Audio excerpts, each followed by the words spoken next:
Students हम start कर रहे हैं हमारे फिजिक्स का सबसे पहला chapter of 11th standard reduce syllabus जो है उसके बारे में। तो सबसे पहले मैं आपको चैप्टर का इंट्रोडक्शन देने से पहले फिजिक्स का पहला लेक्चर है तो हमें फिजिक्स का ही इंट्रोडक्शन देना चाहिए। ओके, अभी आप 11th साइंस अगर आपने चूज़ किया है तो आगे चलकर कुछ ऐसे चीज़ करने का आपने सोचा होगा जो साइंस से रिलेटेड है। हो सकता है आगे चलकर आप बीकॉम भी कर लो, उसका भी ऑप्शन अवेलेबल है। बट अगर आपको साइंस करना है, ठीक है, आपको 11th अगर साइंस से कर रहे हो, दैट इज़ आपको फिजिक्स केमिस्ट्री ये आपके ठीक कंपल्सरी सब्जेक्ट है। इसको आप ऑप्शन में नहीं डाल सकते हो, ठीक है। बायो और मैथमेटिक्स में से कोई एक सेलेक्ट कर सकते हो, उसकी जगह पे कुछ और ले सकते हो। ओके, यहाँ तक क्लियर है। अब अगर आप बायोलॉजी पढ़ते हो तो जो आपके बायोलॉजी के टीचर होंगे वो आपको ज़रूर बताएंगे कि बायो क्या पढ़ना है, क्यों पढ़ना है। आप अगर केमिस्ट्री पढ़ते हो तो केमिस्ट्री के टीचर आपको ज़रूर बताएंगे कि आपको केमिस्ट्री क्यों पढ़ना है और केमिस्ट्री में क्या क्या पढ़ सकते हो। वैसे ही मैं आपको फिजिक्स बताता हूँ कि फिजिक्स का स्कोप क्या है, फिजिक्स पढ़ते क्यों है, सब्जेक्ट अगर आप पढ़ रहे हो तो उसका यूज़ आपको कहाँ आने वाला है। ओके, तो डे टू डे लाइफ की अगर आप बात करें, ठीक है, तो जो आपका मोबाइल फ़ोन यूज़ कर रहे हो, जो इलेक्ट्रॉनिक्स की बात करते हो, इलेक्ट्रॉनिक्स फिजिक्स का ही एक ब्रांच है। ठीक है, जो इलेक्ट्रॉनिक्स है, जितनी भी इंजीनियरिंग होती है, चाहे वो मैकेनिकल हो, सिविल हो, या फिर एरोडायनेमिक्स हो, या फिर इलेक्ट्रिकल हो, इलेक्ट्रॉनिक हो, टेलीकम्युनिकेशन हो, CS हो, सारी की सारी चीज़ें फिजिक्स से ही ली गई हैं। यानी कि फिजिक्स जो है वो मदर ब्रांच है, साइंस का मदर ब्रांच है, फिजिक्स है। यहाँ से सारी चीज़ें आगे चलकर ड्राइव होती हैं। इसके बाद चलो ठीक है, इंजीनियरिंग वगैरह हो गया, या फिर मेडिकल में जाओगे, वहाँ पर भी आपको फिजिक्स के एप्लीकेशन हर जगह दिखेंगे।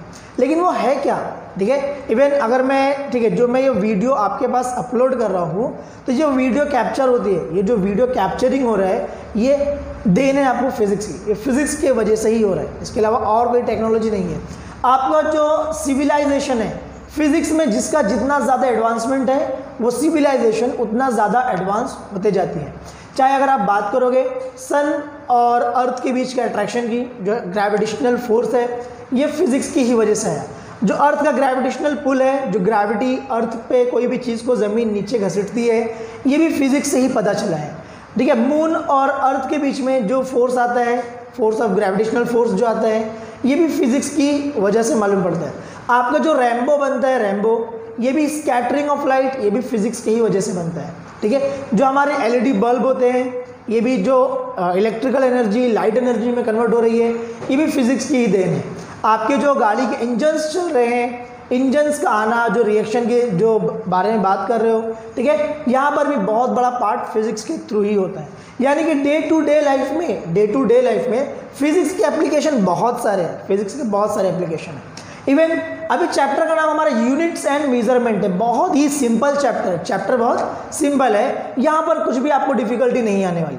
चैप्टर इतना सिंपल है, लेकिन यहाँ पर ये इतना बेसिक यूनिट और मेजरमेंट से क्यों स्टार्ट करता है। चलिए, फिजिक्स क्या है कि क्वांटिटेटिव सब्जेक्ट है। यहाँ पर आपको हमेशा क्वांटिटी की बात होगी, ठीक है, कितना, अगर आप कोई चीज़ लेने जा रहे हो तो कितना, ग्रेविटेशनल फोर्स लग रहा है तो कितना, ठीक है। अगर आप मार्केट गए कोई चीज़ खरीदने के लिए तो जो सामान ले रहे हो वो कितना ले रहे हो, ये सारी चीज़ें क्या होती हैं, आपकी क्वांटिटी बताती है कितना चीज़ लिया जा रहा है। ओके, अगर आप चेयर लेते हो, ठीक है, तो चेयर कितना लोगे, 1 2 3 4 5 नंबर्स में लोगे, ठीक है। ओके, अगर आप मार्केट गए हो बनाना परचेस करने के लिए, केले खरीदने गए हो, तो आप क्या बोलोगे, ठीक है, 1 डजन 2 डजन ऐसे कुछ बोलोगे।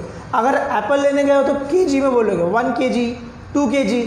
अगर आप जा रहे हो कपड़े खरीदने के लिए, रॉ मटेरियल, रॉ कपड़े, बाद में सिलाना है उसे, तो आप उसे मीटर में खरीदते हो, 5 मीटर 6 मीटर 7 मीटर। यानी क्या होता है कि कोई भी क्वांटिटी, चाहे वो वेट हो, ठीक है, या फिर मास हो, या फिर आपका टाइम हो, या फिर जो भी चीज़ें हो, ठीक है, जो भी चीज़ें हो, उसको आप किसी ना किसी चीज़ में नापते हो, किसी ना किसी चीज़ में मीज़र करते हो। तो वो मीज़र किस चीज़ में किया जाता है, उसकी क्वांटिटी क्या है, उसकी क्वांटिटी क्या है, ठीक है। चाहे वो फोर्स हो, चाहे वो वर्क हो, चाहे वो पावर हो, इम्पल्स हो, मोमेंटम हो, ठीक है, प्रेशर हो, जो भी है, एरिया है, लेंथ है, सरकमफेरेंस है, जो भी चीज़ें हैं, आप जो भी चीज़ें अगर आप मेज़र कर रहे हो तो हर एक को मेज़र करके उसकी एक ना एक यूनिट बनानी पड़ती है। मतलब उस चीज़ में आप उसको नापते हो, तो वही आपका यूनिट एंड मेजरमेंट कहलाता है। अगर आप वेलोसिटी को नापोगे तो मीटर पर सेकंड में नापोगे, इतने मीटर इतने सेकंड में जा रहे हैं, ये हमारी वेलोसिटी होती है। अगर आप एक्सेलरेशन को नापते हो तो मीटर पर सेकंड स्क्वायर हो जाता है। अगर फोर्स को नापना है तो न्यूटन, अगर पावर को नापना है तो वॉट, अगर एनर्जी नापना है तो जूल, ठीक है। ऐसे बहुत सारी चीज़ें होती है, बहुत सारे यूनिट्स है। तो अभी हमें क्या पता लगाना है कि चलो ये यूनिट्स आए कहाँ से, ठीक है। तो सबसे पहले मैं आपको बता दूँ इस चैप्टर में आपको क्या पढ़ना है, आपको पढ़ना है कितने सिस्टम है यूनिट के, उसके बाद जो अलग अलग टाइप्स के यूनिट है, फंडामेंटल यूनिट है, फंडामेंटल क्वांटिटीज़ है, डिराइव्ड यूनिट है, डिराइव्ड क्वांटिटीज़ है, इसके बाद की चीज़ें, ठीक है, सप्लीमेंट्री भी होती है। तो सारी चीज़ें हम 1 बाय 1 कवर कर दें। इस वीडियो में हम स्टार्टिंग का इंट्रोडक्टरी पार्ट सारा का सारा कवर करेंगे। तो सबसे पहले मैं आपको बता दूं कि कितने टाइप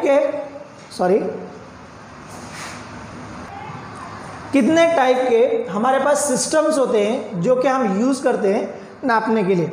तो सबसे पहले मैं आपको बता देता हूँ जो एक सिस्टम है उसे हम कहते हैं CGS, सेकेंड है MKS, third one FPS and the fourth one SI।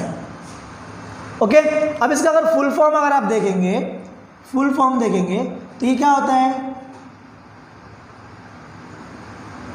Centimetre, gram, second system. MKS क्या हो गया, M4 metre, K4 kilogram, time 4 second. ये एक हो गया सिस्टम, दूसरा सिस्टम हो गया। तीसरा सिस्टम क्या हो जाएगा, फुट हो गया, पाउंड हो गया एंड सेकेंड हो गया। ये हो गया हमारा तीसरा system. Okay, the last one, ये लास्ट वन क्या है, ये आपका हो जाएगा सिस्टम इंटरनेशनल। ओके, तो स्टार्टिंग में सब अलग अलग तरह की यूनिट्स को यूज़ करते थे। कोई अगर मेजर करता है CGS में तो एक छोटा सिस्टम है, इसमें जो लंबाई होगी, जो आपकी कोई भी चीज़ नापनी होगी, लंबाई नापनी होगी, लेंथ नापना होगा तो लेंथ आपका सेंटीमीटर में हो जाएगा, जो वज़न होगा, जो मास होगा वो ग्राम में हो जाएगा और जो टाइम होगा वो सेकेंड में हो जाएगा। MKS में मीटर, किलोग्राम, सेकेंड हो जाएगा। FPS में फुट, पाउंड एंड सेकेंड हो जाएगा। FPS में क्या हो जाएगा, foot, pound and second. And then the last one system international. तो जब तक का ठीक है, जो हमारी इकोनॉमी है, जो हमारा कनेक्टिविटी है, वर्ल्ड वाइड नहीं हुआ था, सब अपने अपने देश में खुश रहते थे और अपने अपने देश में अलग अलग टाइप के यूनिट्स यूज़ करते थे। तो ऐसे कुछ यूनिट्स यूज़ होते थे इंडिया में या फिर यहाँ सब कॉन्टिनेंट में, ये 2 यूनिट्स ज़्यादा यूज़ होते थे। अगर आप बात करेंगे ब्रिटेन या यूरोप में ये फुट, पाउंड एंड सेकेंड की यूनिट यूज़ होती थी। ओके, अब क्या होता है, जो सिस्टम इंटरनेशनल की बात करते हैं, अब जो 14th, ठीक है, जो हमारा सिस्टम इंटरनेशनल है, ये 1971 में जो 14th इंटरनेशनल समिट बैठी थी, ठीक है। इस समिट में क्या हुआ, इन्होंने डिसाइड किया कि अब हमें इंटरनेशनल सिस्टम यूज़ करना चाहिए, सिस्टम इंटरनेशनल यूज़ करना चाहिए। क्यों, क्योंकि ग्लोबलाइजेशन बहुत हो चुका था। कुछ जो मटेरियल्स है वो इंडिया से अमेरिका में, अमेरिका से इंडिया में, इंडिया से यूरोप में, यूरोप से इंडिया में, पूरे जो वर्ल्ड है इसकी जितनी भी कंट्रीज़ हैं आपस में ट्रेड बहुत ज़्यादा करने लगी थी। तो वो वहाँ से मीज़र करके देगा पाउंड में, फिर हम यहाँ पर मीज़र करेंगे सेंटीग्राम में, सेंटीमीटर, ग्राम में या फिर किलोग्राम में। तो ये कन्फ्यूज़न क्रिएट करने वाली यूनिट्स थी। तो अभी क्या कहा गया कि अब हमें क्या करना है, अब हमें एक इंटरनेशनल सिस्टम बनाना है जिसमें जितनी भी कंट्रीज़ है जब वो ट्रेड करेंगे तो उसी सिस्टम के थ्रू करेंगे, ठीक है, उसी सिस्टम के थ्रू करना है। तो हमारा इंटरनेशनल सिस्टम हो गया। अब इंटरनेशनल सिस्टम के बाद कुछ चीज़ें हैं जो आपको पता होना बहुत ज़रूरी है। कुछ होता है fundamental units and quantities, and कुछ जो होती है वो होते हैं ड्राइव्ड यूनिट्स एंड क्वांटिटीज़। तो जैसे मैं अगर आपको बताता हूँ फंडामेंटल यूनिट्स एंड क्वांटिटीज़, तो आपको क्या करना है, आपका नोटबुक सामने रखना है और जो मैं बोलता हूँ उसे लिख कर उसे ले लेना है, या फिर टेक्स्ट बुक सामने रखो उसको हाईलाइट कर दो। जो फंडामेंटल यूनिट है, ठीक है, मेरे ख्याल से यह आपको समझ में आ गया रहेगा, मैं इसको इरेज करता हूँ और जो fundamental and derived unit and quantities है वो आपके लिए बता देता हूँ। ओके, तो जो सबसे पहला हमारा है यहाँ पर यह है आपका 1.2.1, आपका जो टॉपिक है 1.2.1, ये हमारा टॉपिक है। ओके, इस टॉपिक में क्या कवर होता है? Fundamental quantities and units.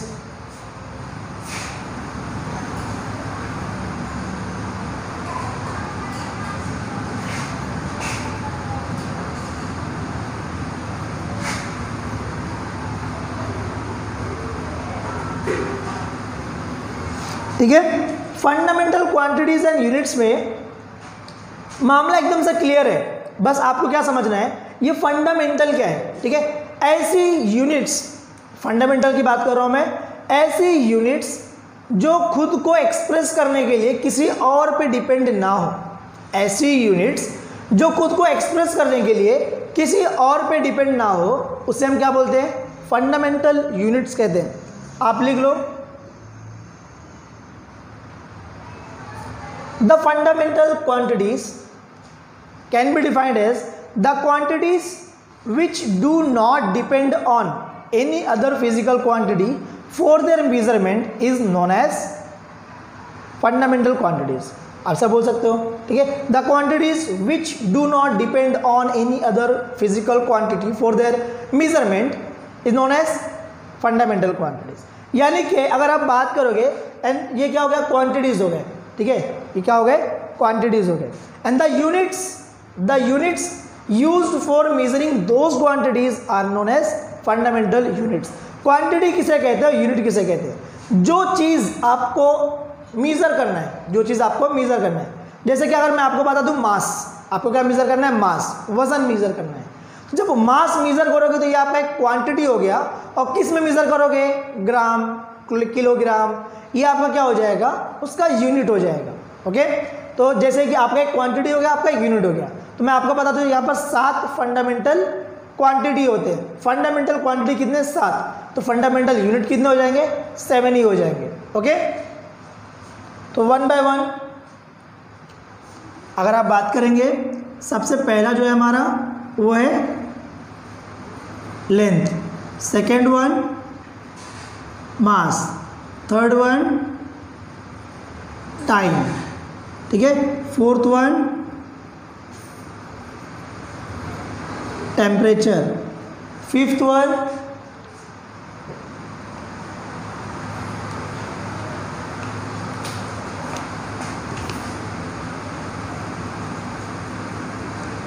Electric current, sixth one luminous intensity, and the last one is amount of substance।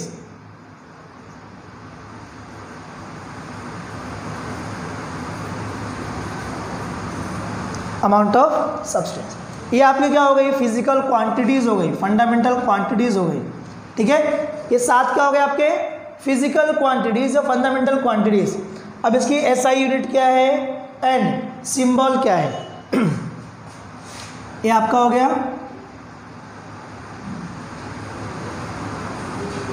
Fundamental quantities. अब इसका एसआई यूनिट एंड सिंबल, ठीक है। लेंथ का यूनिट क्या है? Metre, symbol M. मास का यूनिट क्या है? Kilogram, symbol KG. टाइम का यूनिट क्या है? Second, S. Temperature kelvin, capital K. Electric current ampere, capital A. Okay, समझ रहे हैं?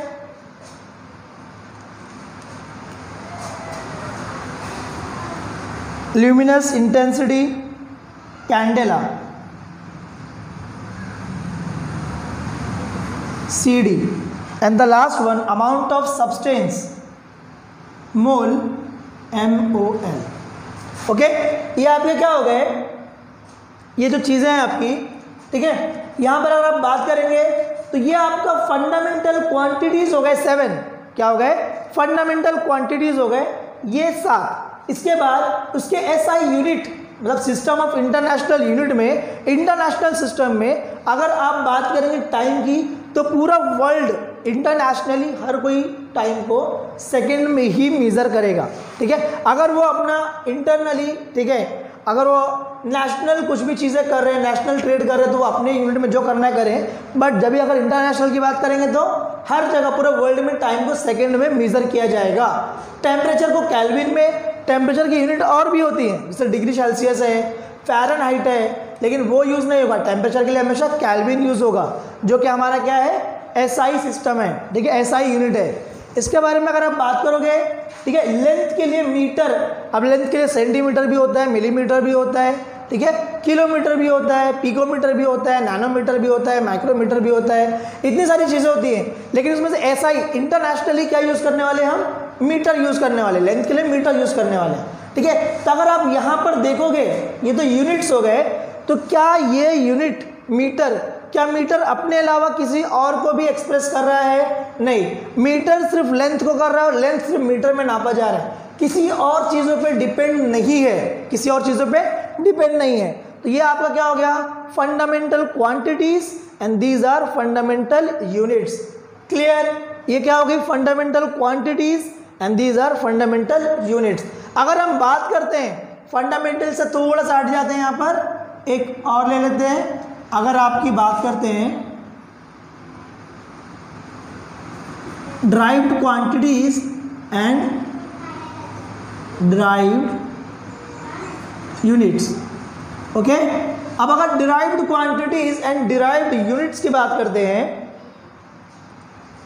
तो यहां पर क्या हो जाएगा, आपका जो भी क्वांटिटी है, जो भी यहां पर आपका फंडामेंटल था, भाई किसी पे डिपेंड नहीं करता है, किसी पे डिपेंड नहीं करता है, वो सिर्फ अपने ऊपर ही डिपेंड है, किसी और की ज़रूरत नहीं है खुद को एक्सप्रेस करने में।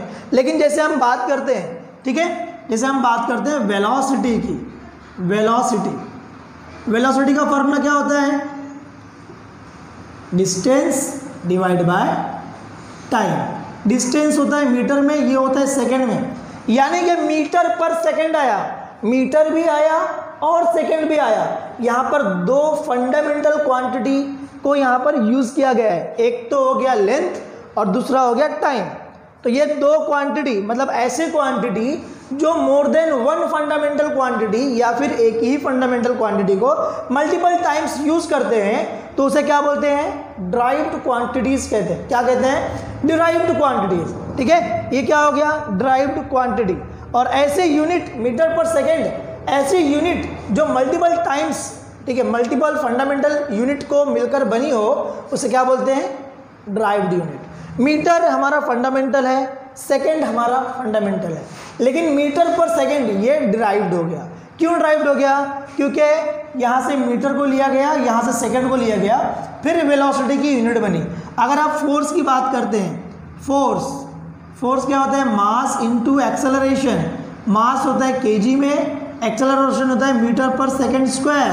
अब ये लो भाई, ये तो और भी ज़्यादा हो गया, क्या हो गया, केजी भी यूज़ हो गया, मास मीटर भी यूज़ हो गया और सेकंड भी यूज़ हो गया, मतलब 3 बार, ठीक है, टोटल 4 मरतबा फंडामेंटल क्वांटिटीज, फंडामेंटल यूनिट्स को यूज़ किया गया फोर्स की यूनिट बनाने में। फोर्स की यूनिट क्या है, पता है आप लोगों को,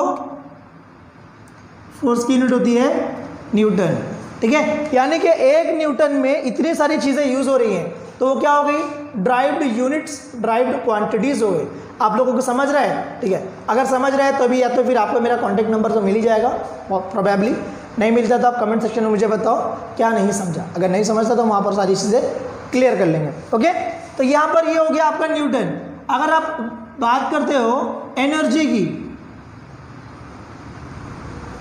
अगर आप बात करते हो, ठीक है, एनर्जी क्या होता है, आपकी काइनेटिक एनर्जी हो सकती है, पोटेंशियल एनर्जी हो सकती है। तो हम पोटेंशियल एनर्जी की बात करते हैं, mgh, ठीक है। m क्या है, मास, kg, मीटर पर सेकंड स्क्वायर, h मीटर, यानी हो गया kg मीटर स्क्वायर पर सेकंड स्क्वायर। अब ये लो, ये तो और भी ज़्यादा हो गया, ये क्या हो गया, और भी ज़्यादा हो गया। अरे यार, यहाँ पर सिंपल सी चीज़ दी हुई है कि यहाँ पर एनर्जी की यूनिट होती है जूल, ऐसा यूनिट होती है जूल। अब 1 जूल में केजी मीटर स्क्वायर पर सेकंड स्क्वायर यूज़ हुआ है, 1 जूल में केजी भी यूज़ हुआ है, मतलब मास यूज़ हुआ है, मीटर भी यूज़ हुआ है और टाइम भी यूज़ हुआ है, तीन तीन चीज़ें यूज़ हुई हैं, दो दो बार यूज़ हुई हैं। तो ये क्या हो गया, energy derived quantity, joule derived unit, force derived quantity, newton derived unit, velocity derived quantity, meter per second derived unit, length fundamental quantity, meter fundamental unit, mass fundamental quantity, kilogram fundamental unit, current electricity fundamental quantity, ampere fundamental unit. Luminous intensity क्या होता है, luminous intensity यानी जो light की intensity आ रही है, जो light है हमारी यहाँ पर जो मेरे, ठीक है, लाइट है बोर्ड पे, जो लाइट आ रही है इस पर कितनी ज़्यादा इंटेंसिटी से आ रही है उसको नापने के लिए हम क्या करते हैं, कैंडला यूज़ करते हैं। ओके, आई थिंक आप लोगों को समझ में आ रहा है कि हम लोग क्या करने वाले हैं, क्या कर रहे हैं। ठीक है, अगर आपको यूनिट्स पता होगा तो आपको फॉर्मूले पते होंगे, फॉर्मूला पता होगा तो आपको न्यूमेरिकल सॉल्व करने में इजी होगा, डेरिवेशन करने में इजी होगा। ठीक है, यानी कि अगर आपको ये चैप्टर पूरा क्लियर होता है, अगर एकदम अच्छे से अगर आ जाता है ये चैप्टर, तो आपको फिजिक्स पूरा अच्छे से समझ में आएगा, इसकी गारंटी है। ठीक है, ये चैप्टर जस्ट आपको सारे यूनिट्स एंड फॉर्मूलाज अगर आप लोग दिमाग में बिठा लेते हो, यूनिट्स एंड फॉर्मूलाज अगर आप दिमाग में बिठा लेते हो तो आपको आगे चलकर कोई भी प्रॉब्लम नहीं आने वाली फिजिक्स में। फिजिक्स में प्रॉब्लम क्यों आती है यार, फिजिक्स इतना प्रॉब्लमेटिक क्यों लगता है, क्योंकि पहली बात, ठीक है, बेसिक्स से काफ़ी दूर होते हैं हम, बेसिक्स नहीं पता होता। दूसरी बात ऐसी होती है फॉर्मूला पता नहीं होता है कि फॉर्मूला क्या यूज़ होने वाला है। ठीक है, अब चलो फॉर्मूला पता भी है तो उसकी यूनिट पता नहीं होती है, तो क्या होता है, न्यूमेरिकल में गलतियाँ होती है, डेरिवेशन जब भी ड्राइव करना है तो उन डेरिवेशन में गलतियाँ होती है। तो इतनी गलतियाँ होती हैं, क्यों होती है, क्योंकि अपने को पता नहीं होता है। अगर हमको पता होगा तो इतनी गलतियाँ करेंगे क्या, कभी नहीं करेंगे। अगर पता होगा तो ये गलतियाँ कभी भी नहीं होंगी। ओके, तो अभी इसको राइट डाउन कर लो, हम आगे की बात करते हैं। तो आज की वीडियो का हमारा जो लास्ट टॉपिक है वो है सप्लीमेंट्री यूनिट्स। सप्लीमेंट्री यूनिट्स में अभी तक आपने क्या देखा, आपने फंडामेंटल यूनिट्स देखा, आपने ड्राइव यूनिट्स देखा, अब ये सप्लीमेंट्री यूनिट्स है। सप्लीमेंट्री यूनिट्स में क्या होता है, आपके जो एंगल्स होते हैं, एंगल्स आप किसी में मिल सकते हो डिग्री में, लेकिन हम डिग्री की बात नहीं कर रहे हैं, हम रेडियन की बात कर रहे हैं और स्टेरेडियन की बात कर रहे हैं। ठीक है, जो प्लेन एंगल होता है इसे हम मेज़र करते हैं रेडियन में, ये थीटा सी बना हुआ है, और इसे मेज़र करते हैं स्टेरेडियन में, ये ओहम की साइन होती है। ओके, अब ये इसकी अगर बात करें प्लेन एंगल, तो प्लेन एंगल क्या होता है, ये आपका थीटा हो गया। ओके, ये आपका रेडियस हो गया और ये आपका डिस्प्लेसमेंट हो गया। तो आपका थीटा क्या रहेगा, theta in radian is equals to length of arc upon radius, length of arc upon radius. मतलब ये आर्क जो है इसका, ये आर्क है हमारा, ये क्या है, आर्क, जो इसका लेंथ है डिवाइड बाय रेडियस, ये आपका क्या होता है, प्लेन एंगल। और वहीं पे अगर हम बात करते हैं सॉलिड एंगल की, ये जो हमारा आर्क है, ये आर्क को आप क्या करो, 3 डायमेंशनल बनाने की कोशिश करो।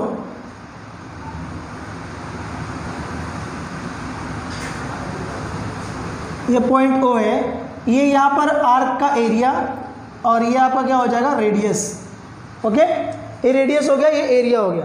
तो जो आपका सॉलिड एंगल होता है, सॉलिड एंगल को मेजर करने के लिए आर्क का एरिया डिवाइड बाय रेडियस का स्क्वायर, आर्क का एरिया डिवाइड बाय रेडियस का स्क्वायर, प्लेन एंगल को रेडियन में, सॉलिड एंगल को स्टेरेडियन में मेजर करते हैं। ये हमारी SI क्वांटिटीज़ हैं। ठीक है, इंटरनेशनल सिस्टम की क्वांटिटीज़ हैं। इसके बाद जो हमारा नेक्स्ट लेक्चर होगा, उन लेक्चर्स में हम आगे की बातें करेंगे, जैसे कि आपका जो होगा कि मतलब आप यूज़ करने वाले हो conventions for the use of units, मतलब अगर आप कोई भी यूनिट लिखने वाले हो तो उसे किस तरह से लिखोगे, सिग्निफिकेंट फिगर, डायमेंशनल एनालिसिस, अलग अलग डायमेंशन कैसे यूज़ करते हैं, क्या करना है, और इसके बाद जो आपके एरर्स आएंगे, ये सारी चीज़ें हम 1 बाय 1 सब कुछ क्लियर कर देंगे। लेकिन देखिए एक चीज़ दिमाग में रखना ज़रूरी है कि जो भी आपके लेक्चर्स हो रहे हैं, तो यहाँ पर अभी मैं यही फोकस करने वाला हूँ कि आपके 12th में ज़्यादा यूज़फुल क्या है।